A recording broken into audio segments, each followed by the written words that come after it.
प्रिय विद्यार्थियों, डॉक्टर भूपेंद्र कुमार शर्मा। आज हम पढ़ने जा रहे हैं एरोमेटिक कंपाउंड्स के बारे में। एरोमेटिक कंपाउंड्स जैसा कि हम लोग बीएससी में फर्स्ट ईयर से पढ़ते आ रहे हैं, आपने 12वीं में भी पढ़ा होगा कि एरोमेटिक कंपाउंड्स क्या होते हैं, क्योंकि हम जो आगे लेक्चर्स सीरीज़ में पढ़ेंगे उसके अंदर हेट्रोसाइक्लिक कंपाउंड्स की नेचर, उनकी एरोमेटिसिटी, उनकी किस प्रकृति के वो हो सकते हैं, उनके बारे में बात करेंगे। तो उससे पहले हम थोड़ा सा एरोमेटिक यौगिकों के बारे में थोड़ा सा रिवाइज कर लेते हैं कि किस प्रकार के एरोमेटिक कंपाउंड्स होते हैं। एरोमेटिसिटी, या यूँ कह सकते हैं कि जो एरोमेटिक कंपाउंड्स हैं, शुरुआत में जो एरोमेटिक वर्ड दिया गया था वो उन कंपाउंड्स के कुछ स्पेशलिटी या उसकी जो गंध है, एरोमा, ऑर्डर, उसको देखते हुए दिया था कि कैरेक्टरिस्टिक ऑर्डर वाले जो यौगिक जैसे बेंजीन, उस तरह के कंपाउंड्स को एरोमेटिक कंपाउंड कहा गया था। लेकिन आज की तारीख में केमिस्ट जो हैं या साइंटिस्ट हैं, उन्होंने एक अलग ही बिल्कुल अलग मेथड निकाला है कि कौन सा यौगिक एरोमेटिक हो सकता है और कौन सा यौगिक एरोमेटिक नहीं हो सकता है। केवल गंध के आधार पर ही उसको नहीं डिसाइड करते हैं। और कई सारे यौगिकों का एनालिसिस करने के बाद में उनका विशेष करके उनका जो रेजोनेंस स्टेबलाइजेशन है, एनर्जी है, उनके स्थायित्व के बारे में, तो जो डिफरेंट कैरेक्टरिस्टिक प्रॉपर्टीज़ हैं उनको उन्होंने इस्टेब्लिश किया और उसके आधार पर ये डिसाइड किया गया कि कोई भी यौगिक एरोमेटिक हो सकता है या नहीं हो सकता है। उनकी क्या कैरेक्टरिस्टिक्स होती हैं जिनके आधार पर उनको एरोमेटिक यौगिक कहा जाता है, उसको हम आगे देखते हैं। एरोमेटिक यौगिकों के अंदर जो डिफरेंट प्रॉपर्टीज़ हैं उसके अंदर से मुख्य रूप से हम कह सकते हैं कि 4 प्रॉपर्टीज़ जो हैं वह मुख्य होती हैं, जिसके आधार पर हम कंपाउंड को डिसाइड करेंगे कि कोई भी कंपाउंड एरोमेटिक होगा या नहीं होगा। सबसे पहली कंडीशन है कि कंपाउंड जो है वो साइक्लिक होना चाहिए, मतलब चक्रीय होना चाहिए। जैसे कि हम बेंजीन के बारे में आप पहले पढ़ चुके हैं फर्स्ट ईयर से, 12वीं में भी आपने पढ़ा होगा कि बेंजीन के अंदर जैसे 6 मेंबर्ड रिंग होती है, तो इस तरह से ये साइक्लिक आपका है।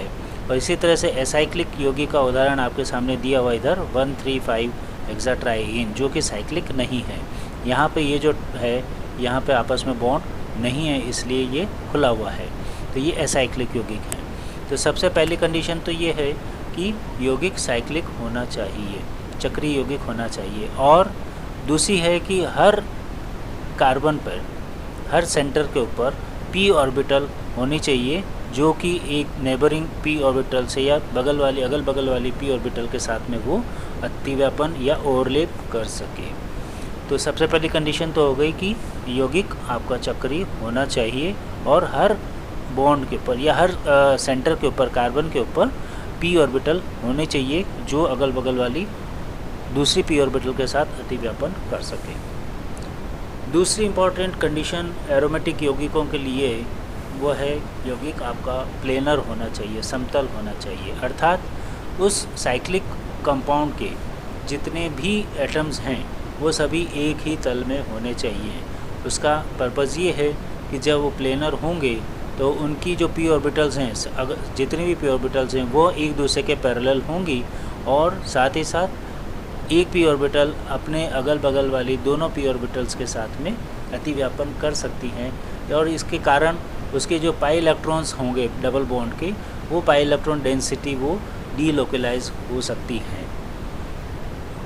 यहाँ पर उदाहरण आपके सामने दिया हुआ है साइक्लोऑक्टाटेट्राईन का। साइक्लोऑक्टाटेट्राईन जैसा कि हम देख रहे हैं चक्रीय है, और इसके अंदर डबल बॉन्ड्स भी हमको यहाँ पे दिखाई दे रहे हैं, कंजुगेटेड इस तरह से, अर्थात साइक्लिक है और इसमें प्लेनर भी है। लेकिन प्लेनर के अंदर इस वाले स्ट्रक्चर में तो आपको ये प्लेनर दिखाई दे रहा है, लेकिन कंडीशन ये है कि ये जो है ट्यूब शेप का होता है, जिसके अंदर ये जो 4 सेंटर है ये तो एक प्लेन में रहते हैं, लेकिन ये 2 और इधर ये वाले 2 ये इस तल से ऊपर की तरफ उठे हुए रहते हैं, जिस प्रकार से यहाँ ये दिखाया गया है। लेकिन इसके कारण क्या होता है कि जो p ऑर्बिटल्स हैं वह एक दूसरे से अतिव्यापन नहीं कर सकती, या ये कहने का मतलब कि तो इस पूरी वलय के अंदर p ऑर्बिटल्स के अंदर कंप्लीट डीलोकलाइजेशन या पाई इलेक्ट्रॉन डेंसिटी का डीलोकलाइजेशन नहीं हो सकता। तो इसलिए जैसे कि यहाँ देख रहा हूँ, ये वाली जो पी ऑर्बिटल्स हैं वह एक दूसरे के पैरेलल नहीं है, समांतर नहीं है, इसलिए इनके बीच में अतिव्यापन नहीं हो सकता है। तो इस प्रकार के यौगिक जो हैं वो एरोमेटिक नहीं होते हैं। तो इसलिए हम कह सकते हैं कि साइक्लोऑक्टाटेट्राईन जो है वह नॉन प्लेनर है, it is not aromatic and it undergoes addition reactions just like those of the other alkenes. कहने का मतलब ये साइक्लोऑक्टाटेट्राईन वह कंप्लीट रूप से प्लेनर नहीं है, इसलिए ये एरोमेटिक यौगिक नहीं है, और सामान्य एल्कीन की तरह इसके अंदर योगात्मक अभिक्रियाएं आसानी से होती हैं और इस प्रकार से यह योगात्मक उत्पाद एडिशन प्रोडक्ट आसानी से देता है। वो यहाँ पे ये जिक्र इसलिए किया गया क्योंकि सामान्यतया एरोमेटिक यौगिक में जैसा हम कहते हैं कि डबल बॉन्ड्स होते हैं, लेकिन वह एल्कीन की भांति योगात्मक अभिक्रियाएं या एडिशन रिएक्शंस आसानी से नहीं देते हैं। लेकिन ऐसे यौगिक जो एरोमेटिक नहीं है जैसे कि साइक्लोऑक्टाटेट्राईन, यह नॉन एरोमेटिक है, इसलिए यह सामान्य एल्कीन की तरह योगात्मक अभिक्रियाएं या एडिशन रिएक्शन आसानी से देता है। पहले दो कंडीशन जो थी कि यौगिक आपका प्लेनर होना चाहिए और उसके अंदर पी ऑर्बिटल्स जो हैं वह एक दूसरे से अतिव्यापन कर सकें, और साथ ही साथ तीसरी जो कंडीशन यहाँ पर हम देख रहे हैं वह है कि कम्प्लीटली कॉन्जुगेटेड, अर्थात पूर्ण रूप से संयुग्मित निकाय आपका होना चाहिए। कि एरोमेटिक यौगिक कंपाउंड्स के अंदर यह एक इम्पॉर्टेंट कंडीशन है कि अगर ये नहीं होती है तो वो यौगिक एरोमेटिक नहीं होगा। तो एरोमेटिक यौगिकों में पी ऑर्बिटल्स के अतिव्यापन के लिए, क्योंकि जैसा आपने कहा कि डबल बॉन्ड्स जो हैं एकांतर स्थिति पे होने चाहिए, जैसे कि हम यहाँ देख रहे हैं बेंजीन के अंदर ये डबल बॉन्ड, फिर single bond, double bond, single bond, double bond, तो एकांतर क्रम में अल्टरनेट पोजीशन के ऊपर डबल बॉन्ड्स हैं। तो इस प्रकार का जो सिस्टम होता है उसको हम कॉन्जुगेटेड सिस्टम कहते हैं, या ये कॉन्जुगेटेड रिंग कहलाएगी। और इसके अंदर पी ऑर्बिटल जो हर डबल बॉन्ड्स के बनाने के अंदर भाग ले रही हैं, ये पी ऑर्बिटल्स एक दूसरे के समांतर या पैरेलल होती हैं। तो यहाँ पे पी ऑर्बिटल दोनों मिलकर डबल बॉन्ड बना रही है, इसी तरह से यहाँ पी ऑर्बिटल डबल बॉन्ड बना रही है, यहाँ पे भी पी ऑर्बिटल डबल बॉन्ड बना रही हैं। तो इस कहने का मतलब ये है कि बेंजीन का उदाहरण हम ले रहे हैं, इसके अंदर हर कार्बन पर पी ऑर्बिटल है जो कि अपने अगल बगल वाले कार्बन के साथ में डबल बॉन्ड बना सकती है। तो इस तरह से ये उदाहरण सामने हम देख रहे हैं जिसमें डबल बॉन्ड्स इन स्थितियों पर बने हुए हैं। यह अपनी स्थिति बदल भी सकते हैं। अगर ये वाली पी ऑर्बिटल इधर वाली पी ऑर्बिटल के साथ में डबल बॉन्ड बनाएगी तो अतिव्यापन करेगी, तो डबल बॉन्ड यहाँ बनेगा। कहने का मतलब जहाँ डबल बॉन्ड है वहाँ सिंगल बॉन्ड हो जाएगा, जहाँ सिंगल बॉन्ड है वहाँ डबल बॉन्ड हो जाएगा। तो इस प्रकार से यहाँ पर डबल बॉन्ड्स अपनी स्थिति को परिवर्तित कर सकते हैं। क्यों? क्योंकि कॉन्जुगेटेड सिस्टम है और पी ऑर्बिटल्स के बीच अतिव्यापन होने से इस प्रकार से बंध की स्थिति परिवर्तित हो सकती है।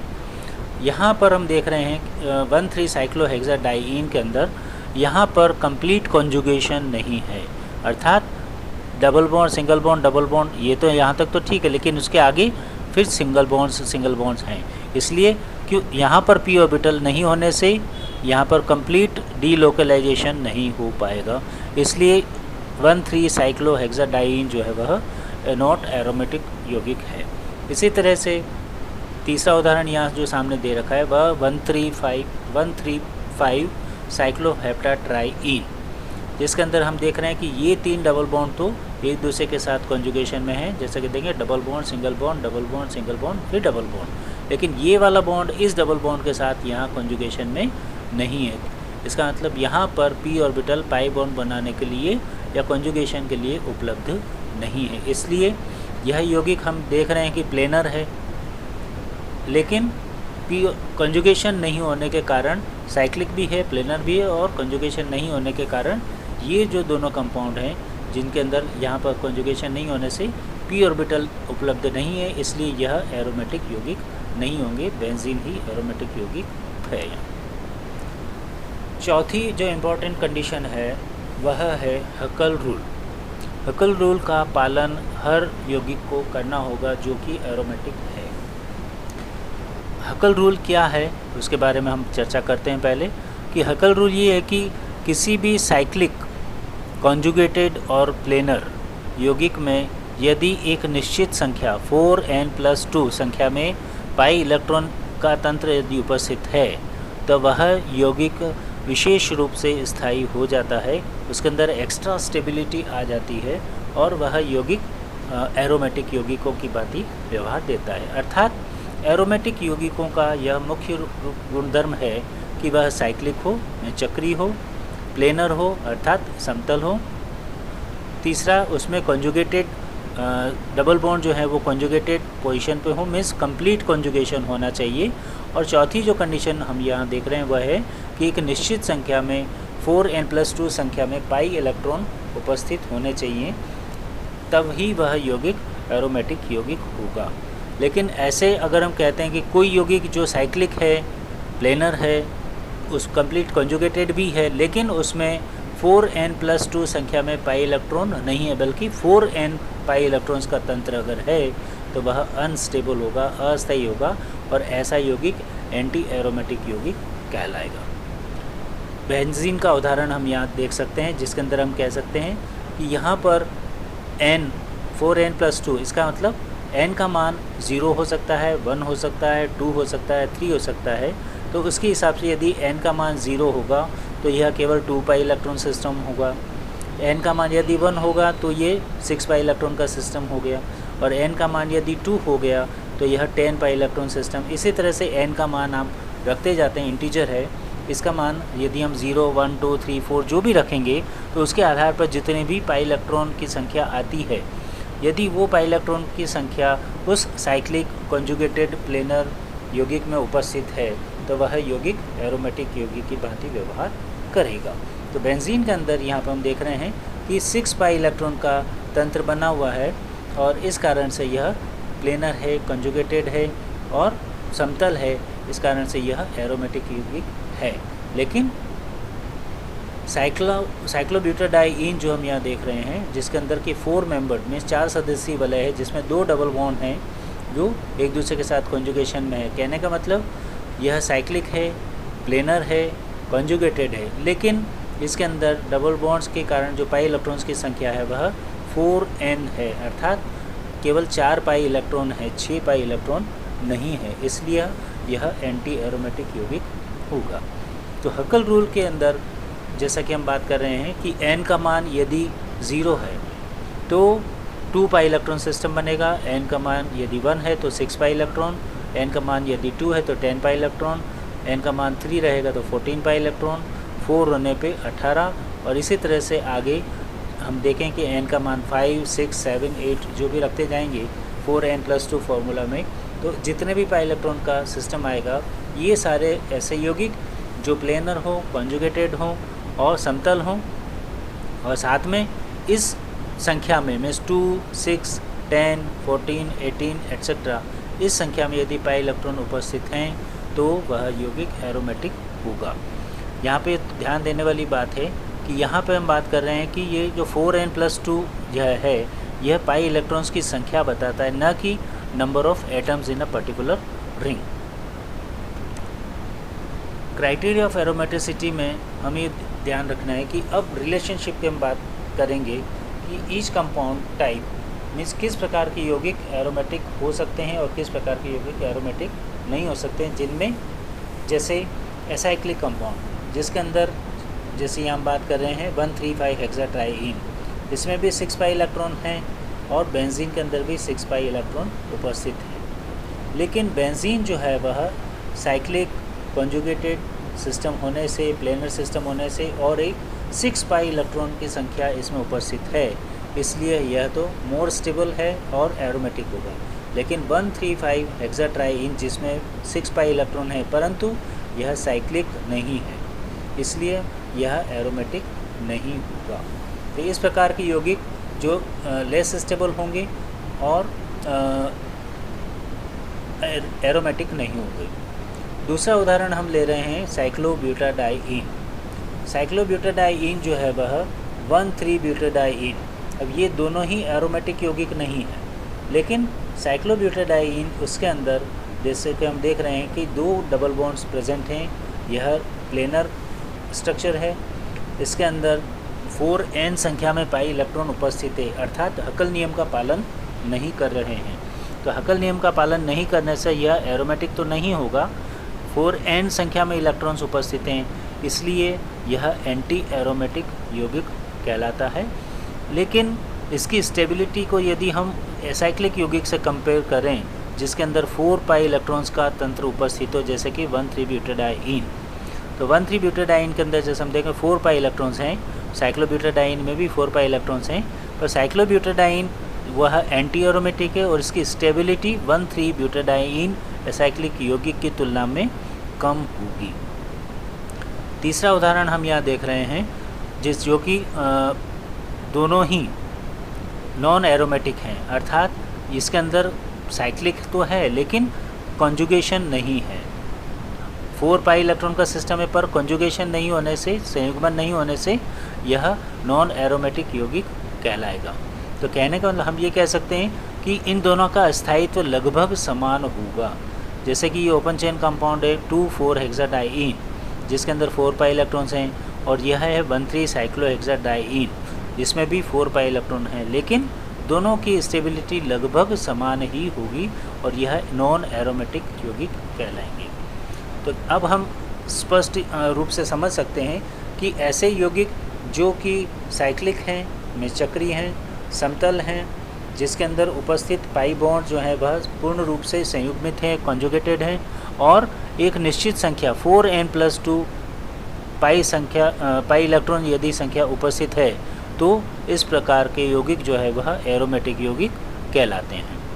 लेकिन ऐसे यौगिक जिसके अंदर जो कि चक्रीय हैं, समतल हैं, कॉन्जुगेटेड हैं, परंतु उसके अंदर 4n+2 नहीं बल्कि 4n पाई इलेक्ट्रॉन की संख्या यदि उपस्थित है, तो ऐसे यौगिक एंटी एरोमेटिक यौगिक कहलाते हैं। और ऐसे यौगिक जो कि प्लेनर हैं, चक्रीय हैं, लेकिन उसके अंदर कंप्लीट कॉन्जुगेशन नहीं है, तो वह नॉन एरोमेटिक यौगिक कहलाएंगे।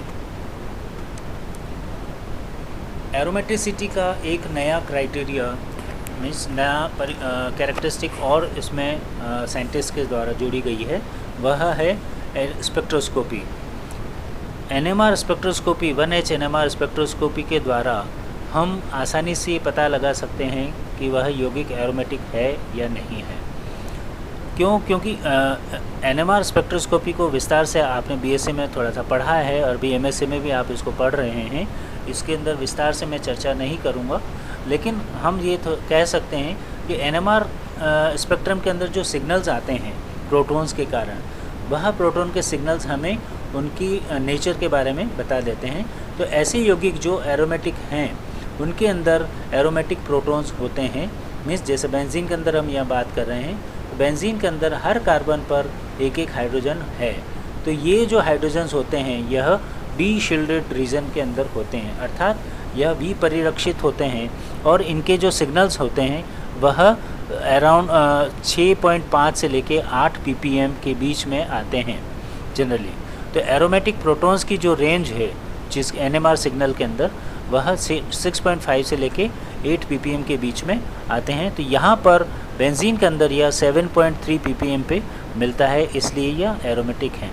तो ऐसे यौगिक जिसके अंदर 6.5 से 8 ppm के बीच अगर सिग्नल मिल रहा है और वह यौगिक प्लेनर है, कॉन्जुगेटेड है, और एक निश्चित संख्या में पाई इलेक्ट्रॉन 4n+2 संख्या में पाई इलेक्ट्रॉन यदि उपस्थित है, तो वह यौगिक निश्चित रूप से एरोमेटिक होगा।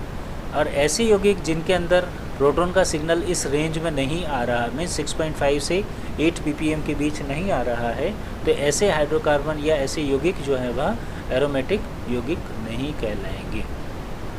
क्योंकि जैसे हम देख रहे हैं साइक्लो ऑक्टाटेट्राईन, इसके अंदर जो प्रोटॉन्स हैं वह 5.8 ppm के आसपास सिग्नल देते हैं। इसका मतलब यह एरोमेटिक यौगिक नहीं होगा। एरोमेटिक यौगिकों के एरोमेटिक रिंग्स के अन्य उदाहरण आपके सामने यहाँ जैसे हैं, एक आ रहा है एनुलिन। तो ऐसी कंप्लीट कॉन्जुगेटेड रिंग जो कि प्लेनर है, बेंजीन से बड़ी हैं, और एक उसके अंदर 4n+2 संख्या में पाई इलेक्ट्रॉन का तंत्र यदि उपस्थित है, तो वह यौगिक भी एरोमेटिक यौगिक हो सकते हैं। जैसे कि हम यहाँ देख रहे हैं एनुलिन। एनुलिन है क्या? एनुलिन बड़े से आकार की जो वलय हैं जिसके अंदर एकांतर स्थिति पे डबल बॉन्ड और सिंगल बॉन्ड होते हैं, जिसके अंदर नंबर ऑफ एटम्स जितने भी हैं, जैसे कि हम यहाँ देख रहे हैं, इस वाले रिंग के अंदर कुल 14 कार्बन एटम हैं और इस वाले रिंग के अंदर कुल 18 कार्बन एटम हैं। और पूर्ण रूप से यह साइक्लिक है, प्लेनर है। इसके अंदर 14 कार्बन जो हैं वह डबल बॉन्ड्स के द्वारा एक दूसरे से single bond double bond single bond double bond के द्वारा जुड़े हुए हैं एकांतर स्थिति पे। तो कुल मिला के हम कह सकते हैं कि इसके अंदर 7 जो हैं वह डबल बॉन्ड्स हैं, एकांतर क्रम में जुड़े हुए हैं। इसलिए इसके अंदर 7 डबल बॉन्ड से कुल 14 पाई इलेक्ट्रॉन्स हैं। तो इस तरह से यह एरोमेटिक यौगिक कहलाता है। और एनुलिन के अंदर यहाँ ब्रैकेट के अंदर जो लिखा हुआ है संख्या, यह कार्बन एटम्स की है, जो कि नंबर ऑफ एटम्स इसके अंदर प्रेजेंट है उनकी संख्या यहाँ लिख दी गई है। इसी तरह इसके अंदर हम देख रहे हैं यहाँ 9 डबल बॉन्ड्स एकांतर क्रम में हैं। यह साइक्लिक है, प्लेनर है, इसलिए 18 पाई इलेक्ट्रॉन होने के कारण 4n+2 नियमानुसार यह एरोमेटिक होगा। अन्य उदाहरण हम देख रहे हैं कि जैसे आपके सामने नेफ्थलीन, एंथ्रेसीन और फिनेंथ्रीन। यहाँ पर बेंजीन रिंग एक से ज़्यादा जो 6 मेंबर है रिंग, वह एक दूसरे से जुड़ी हुई हो सकती हैं। तो इनके जुड़ने का पैटर्न क्या है, उस आधार पर 2 पैटर्न यहाँ पर हम देख सकते हैं कि एक नेफ्थलीन जिसके अंदर 2 बेंजीन रिंग एक दूसरे से ऑर्थोफ्यूज्ड हैं, दोनों एक दूसरे से ऑर्थो पोजीशन पे फ्यूज्ड हैं 1 2। इसी तरह से 3 रिंग अगर आपस में जुड़ी रहती हैं तो ये 14 पाई इलेक्ट्रॉन सिस्टम इस प्रकार से बन जाता है। यहाँ नेफ्थलीन के अंदर 10 पाई इलेक्ट्रॉन सिस्टम और फिनेंथ्रीन भी 14 पाई इलेक्ट्रॉन सिस्टम है, लेकिन इसके अंदर इनके जुड़ने का क्रम आप देख रहे हैं कि अलग है, जो एंथ्रेसीन की तरह नहीं है। तो ये उदाहरण भी हैं जो कि 10 पाई इलेक्ट्रॉन 14 पाई इलेक्ट्रॉन के हैं, जो एरोमेटिक यौगिक हैं। जैसे जैसे इसके अंदर फ्यूज्ड रिंग की संख्या बढ़ती है तो वैसे वैसे इसके अंदर रेजोनेंस स्ट्रक्चर या अनुनादी संरचनाओं की संख्या भी बढ़ जाती है। जैसे बेंजीन का हम कह सकते हैं कि भाई कैकुली संरचना, दीवार संरचना मिला के आपकी अलग अलग रेजोनेंस संरचनाएं हैं। तो नेफ्थलीन के अंदर भी इसी प्रकार से 2 बेंजीन रिंग आपस में जब जुड़ती हैं तो उनकी अनुनादी संरचनाओं की संख्या में वृद्धि कर देती हैं। तो कुछ अनुनादी संरचनाएं आपके सामने यहाँ पे नीचे बता रखी हैं, देखिए इसको। जिस प्रकार से अभी हम बात कर रहे थे नॉर्मल एरोमेटिक हाइड्रोकार्बन्स की, तो उसी तरह से विषम चक्रीय यौगिक या हेट्रोसाइक्लिक कंपाउंड्स भी एरोमेटिक हो सकते हैं। तो हेट्रोसाइक्लिक रिंग्स, एरोमेटिक रिंग्स का उदाहरण जैसे कि हम यहाँ देख रहे हैं कि जिसके अंदर ऑक्सीजन, नाइट्रोजन, सल्फर कुछ भी हो सकता है, तो हेट्रो एटम प्रेजेंट होते हैं। जैसे कि उदाहरण ये पिरिडीन का। तो पिरिडीन के अंदर जैसा कि हम देख रहे हैं 6 कार्बन, टोटल 6 मेंबर्ड रिंग है, जिसके अंदर 1 कार्बन की जगह नाइट्रोजन है। नाइट्रोजन पे लोन पेयर जो दिख रहा है, यह लोन पेयर वह sp2 संकृत ऑर्बिटल के अंदर रहेगा, sp2 हाइब्रिड ऑर्बिटल के अंदर रहता है।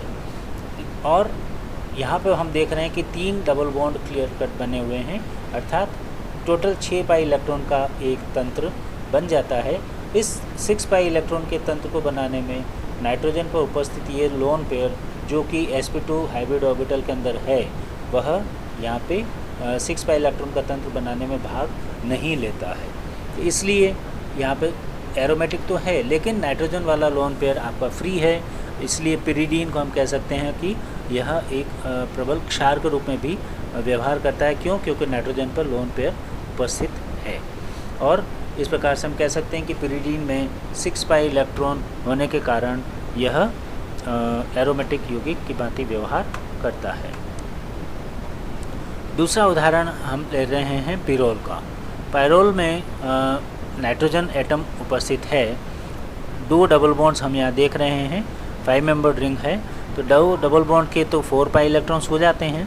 और यह जो नाइट्रोजन पे लोन पेयर यहाँ हम देख रहे हैं, यह lone pair sp2 hybrid orbital में ना होकर के बल्कि p ऑर्बिटल के अंदर यहाँ पर इस प्रकार से sp2 हाइब्रिडाइज नाइट्रोजन का ये जो ऑर्बिटल है, इस ऑर्बिटल के जो लोन इलेक्ट्रॉन्स हैं, यह बाकी के 4 इलेक्ट्रॉन के साथ मिलके ओवरलैपिंग में या कॉन्जुगेशन में भाग लेते हैं। और इस प्रकार से भाग लेने के कारण इसके अंदर 6 पाई इलेक्ट्रॉन का एक कंप्लीट कॉन्जुगेटेड सिस्टम बन जाता है 6 पाई इलेक्ट्रॉन का।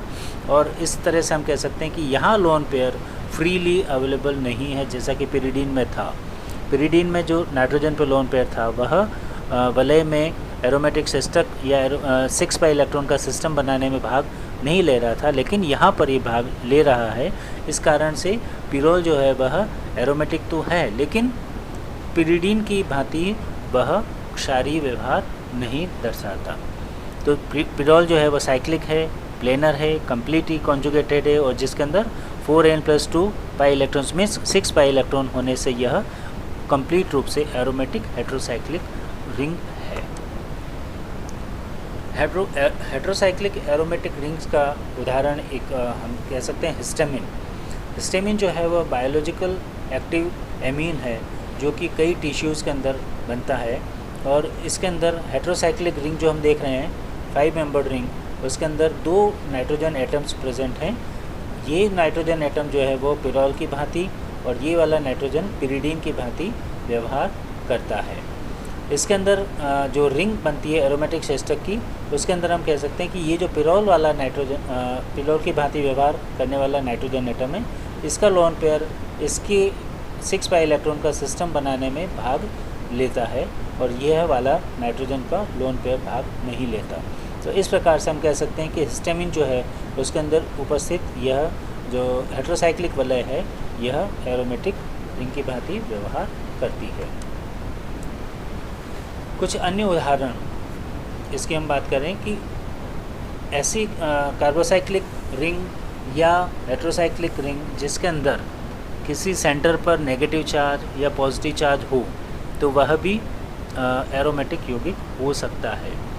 जहाँ पर हम देख रहे हैं उदाहरण साइक्लोपेंटाडाई इनाइल एनायन का, जिसके अंदर इस कार्बन पर नेगेटिव चार्ज है, यह कार्बन sp2 हाइब्रिडाइज है, लेकिन यह जो लोन पेयर हम यहाँ देख रहे हैं नेगेटिव चार्ज, यह नेगेटिव चार्ज बाकी के दोनों डबल बॉन्ड्स के साथ मिलके कंप्लीट कॉन्जुगेशन कर लेता है, सिस्टम बना लेता है और इस प्रकार से 6 पाई इलेक्ट्रॉन का सिस्टम बन जाता है। तो साइक्लोपेंटाडाई इनाइल एनायन जो है वह एरोमेटिक होगा। क्यों? क्योंकि यह चक्रीय है, साइक्लिक है, प्लेनर है, कम्प्लीटली कॉन्जुगेटेड है और इसके अंदर हकल नियमानुसार 6 पाई इलेक्ट्रॉन का तंत्र है, इसलिए यह एरोमेटिक यौगिक है। और इस प्रकार से हम देख रहे हैं कि यहाँ पर इसकी अनुनादी संरचनाएं बनी हुई हैं। 5 अनुनादी संरचनाएं आसानी से बन जाती हैं, जिसमें नेगेटिव चार्ज एक एक करके सभी कार्बन सेंटर के ऊपर विस्थापित हो जाता है। साइक्लोपेंटाडाइनाइल एनायन जिसको अभी हमने जस्ट पढ़ा था, उसकी भांति हम कह सकते हैं कि साइक्लोपेंटाडाइनाइल कैटायन, उसके अंदर भी 5 अनुनादी संरचनाएं बन सकती हैं। ये पॉजिटिव चार्ज यहाँ से एक एक करके सभी कार्बन पर विस्थानीकृत हो सकता है। क्यों? क्योंकि ये धनावेश या पॉजिटिव चार्ज बाकी के डबल बॉन्ड्स के साथ कॉन्जुगेशन में है। तो अनुनादी संरचनाएं तो हमको ये देगा, लेकिन हकल के नियमानुसार इसके अंदर जो 6 पाई इलेक्ट्रॉन का सिस्टम होना चाहिए था वह नहीं है, बल्कि इसके अंदर 4 पाई इलेक्ट्रॉन का सिस्टम है। इसलिए यह एंटी एरोमेटिक यौगिक होगा, यह एरोमेटिक यौगिक नहीं होगा। तो ये साइक्लोपेंटाडाइनाइल कैटायन एंटी एरोमेटिक यौगिक है। दूसरा उदाहरण साइक्लोपेंटाडाइनाइल रेडिकल।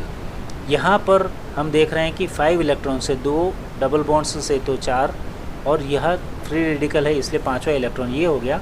तो 5 इलेक्ट्रॉन्स है, लेकिन ना तो ये 4 पाई इलेक्ट्रॉन सिस्टम है, ना 4n+2 मीन्स 4n या 4n+2 दोनों ही नहीं है। तो इस प्रकार का यौगिक यह साइक्लिक है, प्लेनर है, कॉन्जुगेटेड भी आपको दिख रहा है, लेकिन यह नॉन एरोमेटिक यौगिक कहलाता है। साइक्लोपेंटाडाइइन की हम बात करें तो साइक्लोपेंटाडाइनाइल एनायन की तुलना में मोर एसिडिक है।